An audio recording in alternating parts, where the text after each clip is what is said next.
available to take down their enemy here. This is the scrappy revolution force. So we see a lot of combination, a lot of you're making your own items here, your own weapons. Yeah. So I mean, the KPA have basically us Korean People's Army. They're like I said earlier, they're sort of in full control.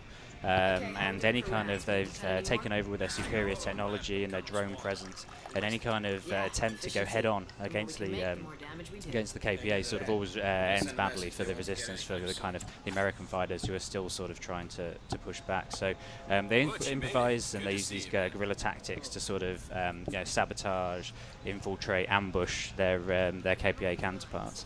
And it's these sort of hit and run tactics that we're going to see in this demo.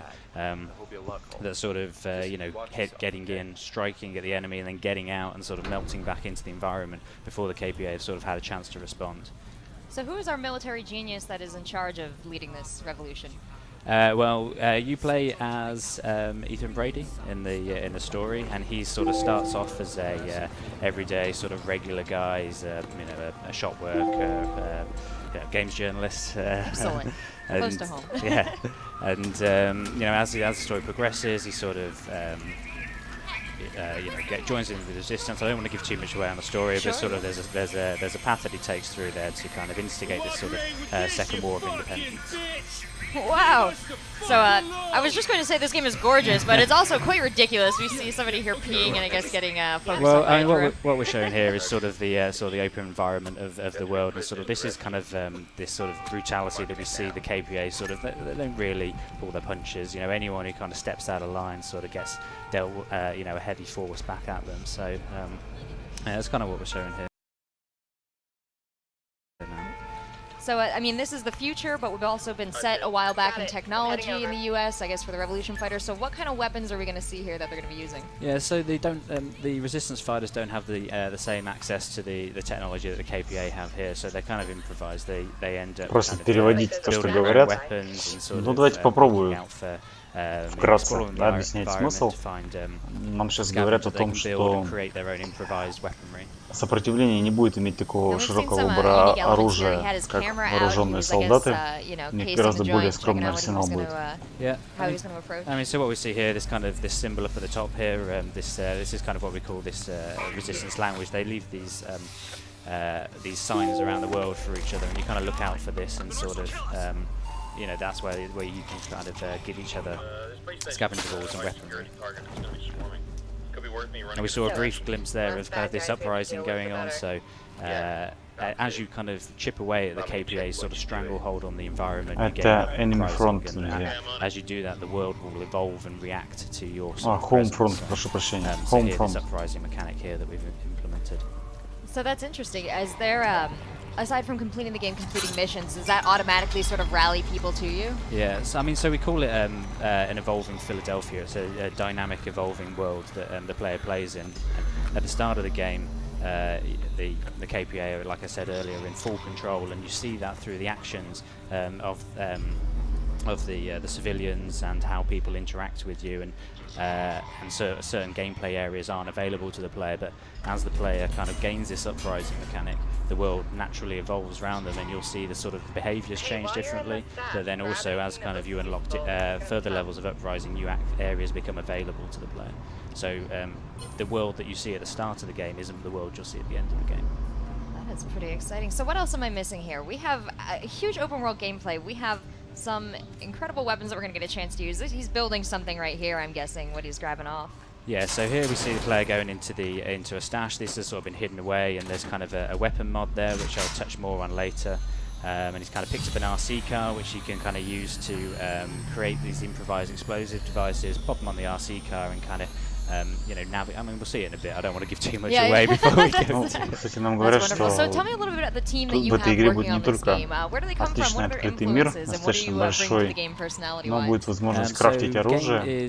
Не знаю, как это будет в Borderlands, или может по-другому, как. Ну вот вы видите, да, он модифицирует. То есть будет доступно очень много модификаций одного и того же оружия. Это тоже является особенностью. Это не у меня, у ребят там маг шалит. Do you have a favorite element of the game?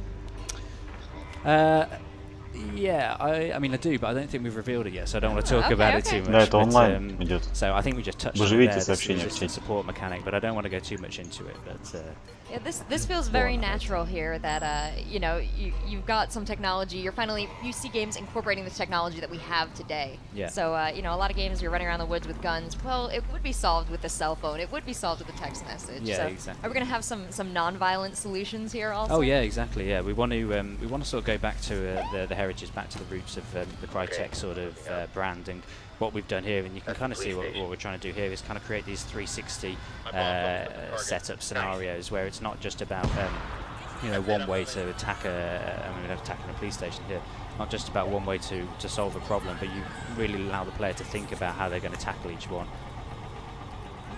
So all we see here, the vehicles coming in. Yeah, so what we've shown here is so there's an explosion, a distraction's gone off in the distance that the player's been a part of, and that drawing the KPA out of their location. And obviously you can see it's still heavily fortified, so the player can't just charge in there guns blazing as you would in you know, a more traditional shooter.